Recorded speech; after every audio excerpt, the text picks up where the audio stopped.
નાનપણથી આપણે કાલ કીધું હતું ને કે શાસ્ત્રના વાંચનથી એટલું તો એમણે તાર્યું, નક્કી કર્યું, ભગવાન ભજી લેવાય, બીજા કશામાં પડાય નહીં. પછી એ પણ એમને ખબર પડી કે ભગવાન ભજવા એટલે અહીંથી આપણે એમ કે અમેરિકા જવું છે, પણ અમેરિકા કેવી રીતે જવાય?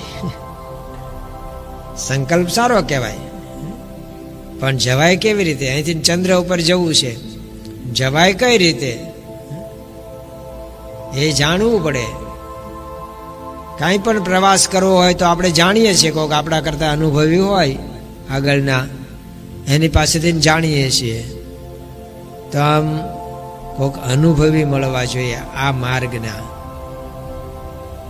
તમે લંડન છે, અમેરિકાના અમુક એરપોર્ટ છે, અને આપણું મુંબઈનું એરપોર્ટ છે મોટું.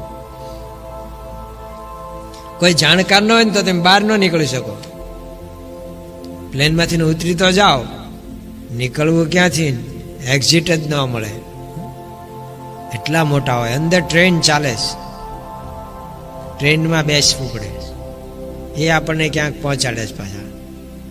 તો જાણીતો હોય તો જ, નહીં તો ગોથા જ ખાય, રખડ્યા જ કરે, અંદર પાર જ ન આવે. એ ભગવાન ભજવા માટે કોઈક અનુભવીનું માર્ગદર્શન જોઈએ. કોઈક અનુભવી મળી જાય તો આપણને એ માર્ગે દોરે. તો મુક્તાનંદ સ્વામીને એટલી ખબર પડી કે ગુરુ કરવા જોઈએ, ગુરુ વગર નહીં ચાલે. ગુરુ એટલે માર્ગદર્શક, અને જે તે માર્ગના અનુભવી પાછા. કેટલીક વખત અમારા પરા વિસ્તારમાં એવું થાય, આમ એડ્રેસ લઈને ગયા હોય, નવા નવા ઘરે સભા હોય ને, તો પૂછીએ કોકને, રસ્તે આમ જતો હોય ને બાજુમાં ઊભી રાખીને ગાડી, કે ભાઈ આ એડ્રેસ, તો એ શું કે, સ્વામીજી હું બહારથી જ આવ્યો છું ને હું ગોતું જ છું કોકનું ઘર. હવે ત્યાંનો જે અજાણ્યો હોય એને પૂછીએ તો એ ક્યાંથી બિચારો માર્ગ દેખાડે? ભગવાનના અનુભવી જે હોય, અનુભવી આનંદમાં બ્રહ્મરસના ભોગી રે, આ અનુભવી આનંદમાં બ્રહ્મરસના ભોગી રે. જે બ્રહ્મરસના ભોગી હોય એ આપણને એ આપે. જેની પાસે જે માલ જ ન હોય એ આપણને ક્યાંથી આપવાના હતા? મનનો મોહ ટળે, પણ ક્યારે? એવા જો સંત સદગુરુ, એવા ગુરુ મળે તો મન મોહ ટળે, અને રામે મળે પણ નિર્મળ હરિજનના સંગથી. ઘણા તો ઉતાવળા હોય, જોયા વગર, બોર્ડ જોયા વગર બસમાં બેસી જાય છે, અને ઓલો ઉપાડે ને પછી ટિકિટ તો ઓલો આગળથી કાપતો કાપતો આવ્યો હોય ને, પાછળ આવે ને કે બોલો, તો હવે ચડી ગયો એ રાજુલાની બસમાં, અને પછી માગે તળાજાનું. ઓલા કે ભાઈ બીજી બસમાં આવી ગયા તમે. એ કે કાયમ અહીંયા જ ઊભી રહે છે, એ ઊભી રહે છે ને આ ઊભી રહે છે અહીંયા. બસ ઉપડવાની તૈયારી હતી એટલે ભાઈને ઉતાવળ, દોડીને ચડી ગયેલા. પછી હવે ઉતરો હેઠા, હાલો રાજુલા. જ્યાં જવું હોય એનું બોર્ડ વાંચવું જોઈએ ભાઈ, બસ ત્યાંની છે. હવે શું કરવાનું? ગામ બહાર ઉતારે, પછી ઓલો ત્યાંથી રિક્ષા બાંધીને આવો પાછા બસ સ્ટેન્ડ. હવે ભાઈ વાંચીને ચડજે, એમણી ચડી જતો નહીં. તો યોગ્ય ગુરુ મળવા મળે. ગોપાલ સ્વામી પાસે પલાણાના હરિભક્તો આવ્યા, અને એ હરિભક્તોએ કીધું કે સ્વામી એક તકલીફ પડી છે. શું? પલાણામાં જે આપણે મંદિર કર્યું ને, હવે એના આપણે દસ્તાવેજ ક્યાંય મળતો નથી, અને જેમણે દસ્તાવેજ ને બધું આખું મંદિરનો વહીવટ જે કરતા હતા એ ભૈલાલભાઈ એટેકમાં ધામમાં ગયા, એટલે કોઈને ભલામણી નથી થઈ ક્યાં મૂક્યો છે એમ. એનો ભાઈ વિઠ્ઠલભાઈ હતા, એ ગયા, બીજા કોઈને ખબર નથી. જો વહીવટ કરતા હોય ને 2 જણને કઈ રાખવાનું, વિશ્વાસુ ને ભાઈ, કારણ કે અહીંયા તો અચાનક ઉપડાવાય એવું જ છે. ભૈલાલ ને થયું આપણને થાય ગમે તે દિવસે. કોઈક ડોક્ટરને બોલાવા આવ્યા ઇમરજન્સી, સાહેબ વિઝિટે આવવું પડશે. સાહેબ કે પણ હું હજી નાહ્યો નથી. સાહેબ એમાં ક્યાં નાહવાની જરૂર છે? ભગવાનની પૂજા કરવી હોય તો નાહવાની જરૂર, પણ દર્દીને માટે આવવું હોય તો ના કરે અવાય. સારું ભાઈ હાલ, મોટરસાયકલ કાઢ્યું અને પેલા કે તકલીફ એને શું છે કે એને કહે છે કે મૂંઝારો થાય. સારું તો પણ એ પ્રમાણે મારે પાછું દવા લેવી પડે ને.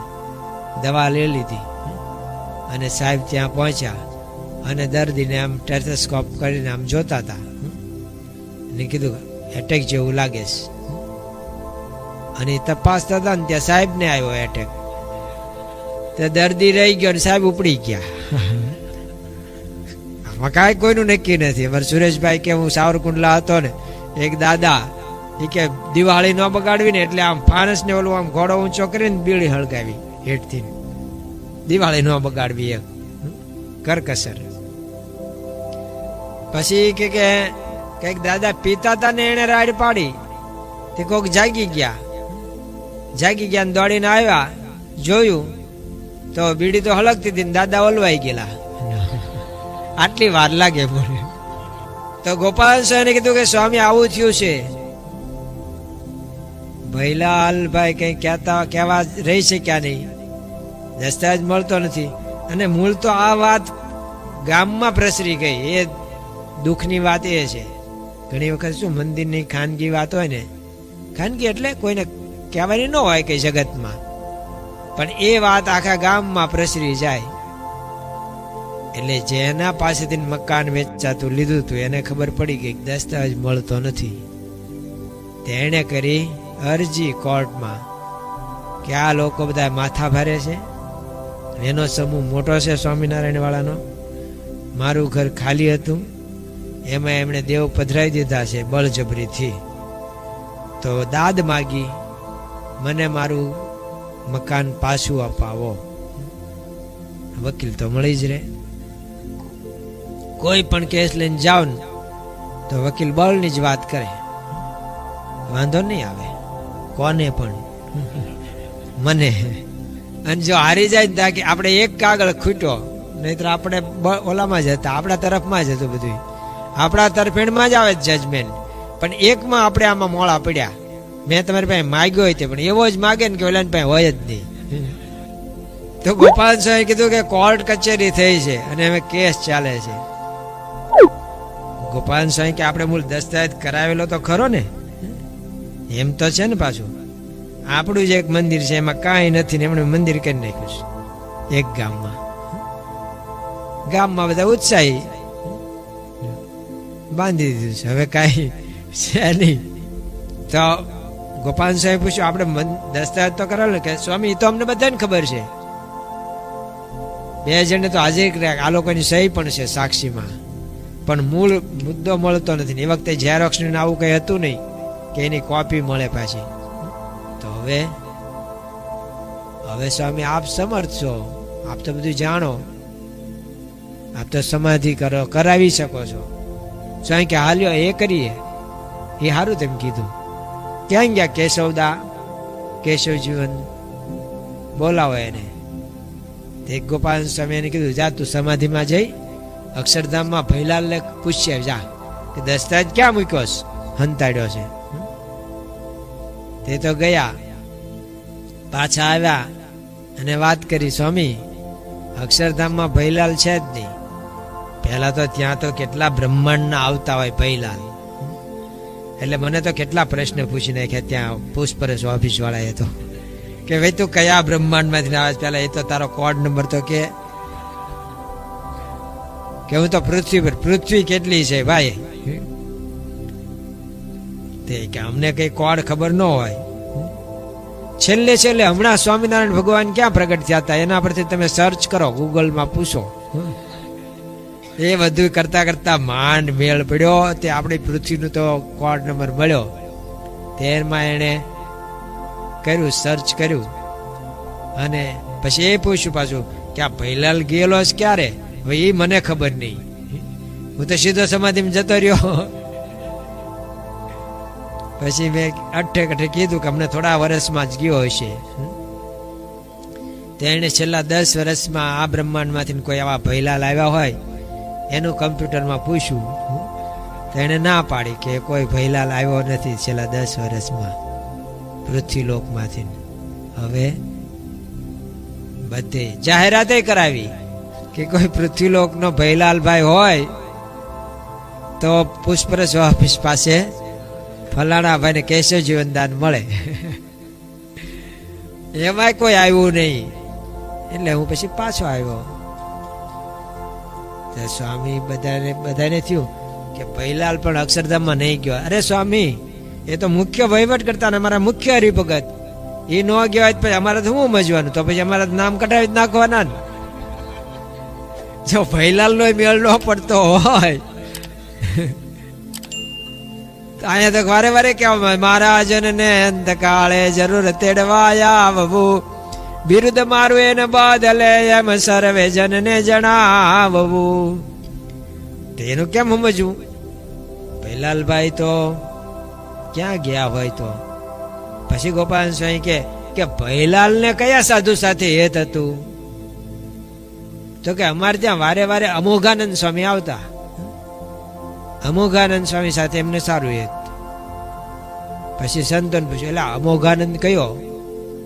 અમોઘાનંદ નાના, અમોઘાનંદ મોટા ને એવું બધું પેલા હતું. બધા ચૈતન્ય નાના અને મોટા ને સાંભળ્યા એવું બધું હતું ઓળખ માટે. કારણ કે ભાઈ કેટલાક અત્યારે જેમ બધા નામ એટલા બધા નહોતા પ્રચલિત. તો કે અમોઘાનંદ તે એ આમ શેની વધારે કથા કરતો હતો? રામાયણની, સરસ રામાયણની કથા કરતા હતા. પદ કમલ ધોઈ નાથ પાનાવહી. એમને રામાયણ બધી મોઢે હતી કે રામાયણની કથા. એટલે કેશવજીવનદા જા વૈકુંઠમાં કે તપાસ કર, ત્યાં જ હોવા જોઈએ આ બે. અને ત્યાં જઈને તપાસ કરીને તો અમોઘાનંદ સ્વામી કથા વાંચતા હતા, સામે ભૈલાલ ને વિઠ્ઠલ એનો ભાઈ ને એ બધા કથા સાંભળતા હતા. મળી ગયા કેશવજીવન ને જોઈને, ઓ કેશવજીવન તમે અહીંયા ક્યાંથી? હું તો અહીંયા જેનાથી આવ્યો હોય. તમે અહીંયા ક્યાંથી ને આવ્યા? વૈકુંઠમાં? કે કેમ? વૈકુંઠનાથ જ આપણને મળ્યા હતા ને.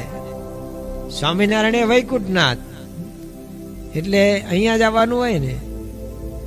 ભગવાન વૈકુંઠનાથ એ વખતે સ્વામિનારાયણ નામે ત્યાં પ્રગટ થયા. એટલે એવું નથી, એ તો અક્ષરધામના ન હોય. અક્ષરધામના એ બધી માથાકૂટ જવા દે. પેલા ભૈલાલ ને કહેતે બોલો દસ્તાજ ગામનો મંદિરનો ક્યાં મૂક્યો? નહીં જાજી વાતમાં ઓલું રહી જશે. હું પાછો જઈશ તો પછી પ્રશ્ન પાછો ત્યાં કે કેમ દસ્તાજ નો અહીંયા ઘણો ડખો થયો છે. મળતો નથી. ઓલા કેસ કર્યો જેનું મકાન છે એને કે તો ઓલો ત્યાં આપણે મંદિરમાં ઓલું પીઢ્યું છે ને 3 નંબરનું પીઢ્યું, એમાં એક આમ ડગલી દેખાશે, એમાં ભૂંગળીમાં મૂક્યો છે. ઉદય ન લાગે એટલે લોખંડની ભૂંગળી ને હંતાડી ચોર ન લઈ જાય એટલે એમાં મૂક્યો છે. અને ઉદય ન ખાય એટલે ભૂંગળી ઓલી મૂક્યું છે. ઠીક, પણ તમે અહીંયા બધા કેમ ના આવી ગયા? આ સ્વામિનારાયણ સર્વોપરી ભગવાન છે કે ના? શું ના? ભગવાન સ્વામિનારાયણ સર્વોપરી છે. તમે આયા સમજ્યા ને એટલું? મારું ધામ છે રે અક્ષર અમૃત જેનું નામ. જો મહારાજ કે એમના ધામનું તો આવું વર્ણન કર્યું છે. તમે અહીંયા આવી ગયા વૈકુંઠમાં. જીવ ઈશ્વર તણો રે માયા કાળ પુરુષ પ્રધાન, સૌને વશ કરું રે સૌનો પ્રેરક હું ભગવાન. અગણિત વિશ્વની રે ઉત્પત્તિ પાલન પ્રલય થાય, પણ મારી મરજી વિના કોઈથી તરુણો ન તોડાય એમ મને જાણજો. તો આ બધું વાંચ્યું જ નહોતું, નરું રામાયણ જ કરતા રહ્યા. અને આ ભૈલાલે તમને વળગ્યો તો એ અહીંયા આવ્યો. હાલો હવે પાછા. એ કે ના, અહીંયા તમને ઘરનો ફ્લેટ આપી દીધો છે, બધું સેટ થઈ ગયા છે. મજા છે અહીંયા. કેશવજીવન આવ્યા ને બધું કીધું, દસ્તાજ મળી ગયો. દસ્તાજ તો મળી ગયો, પણ હરિભક્તો કે ઓલો મળ્યો ભૈલાલ કે એટલે જ દસ્તાજ મળ્યો ને. તે ક્યાંથી મળ્યો? વૈકુંઠમાંથી. તો પાછું બીજું આશ્ચર્ય કે વૈકુંઠમાં કેમ ન ગયો? ગોપાલ સ્વામી કે ઓલો વૈકુંઠ વાળો હતો મૂળ. એમ જ સમજતો હતો કે આ સ્વામિનારાયણ એ વૈકુંઠનાથ, વિષ્ણુ નો અવતાર. એટલે ત્યાં ગયા. તો કે બોલાવો પાછા. કે અહીંયા હતા તો ન માન્યા હોય તો હવે માને. ત્યાં આ કેશવજીને કે એ લોકોને ઘરનું ઘર ત્યાં મળી ગયું ને બધું સેટ થઈ ગયા છે, હવે એ કાંઈ અહીંયા આવે નહીં. તો જો ગુરુ કર્યા પણ શુદ્ધ ઉપાસના સમજતા નહોતા. જો આ ભગતજી મહારાજે શાસ્ત્રી યજ્ઞ પુરુષદાસને કીધું ને કે સાધુરામ સાધુ થઈ ગયા એ તો બરોબર છે, એ તો કેટલા 10 મિનિટમાં સાધુ થઈ જવાય. દીક્ષા આપે એમાં કેટલી વાર 10 મિનિટ નથી થતી. શું મંત્ર આપ્યો એ ખબર ન રહે આપણને, ખાલી આપણું નામ શું હવે પાડે છે એટલું આપણને ધ્યાન હોય, અને બધા સાંભળતા એને એ જ હોય કે હવે આનું નામ શું પાડે છે, બસ બધા એ નોંધતા હોય ને યાદ રાખતા હોય. તો દીક્ષા તો લઈ લેવાય, ત્યાગી થઈ જવાય, સાધુ બની જાય ઉપરથી તો. પણ ઉપાસના પાછી સમજજો, નહીતર અધૂરું રહી જશે. જો એમાં ખામી રહી જશે ને, મહારાજે મધ્યનું 9મું વચનાર્થ સમજાવ્યું. ધર્મમાં તો પોતાની હેસિયત હોય એ પ્રમાણે રહેવું, પણ સમજવું બરાબર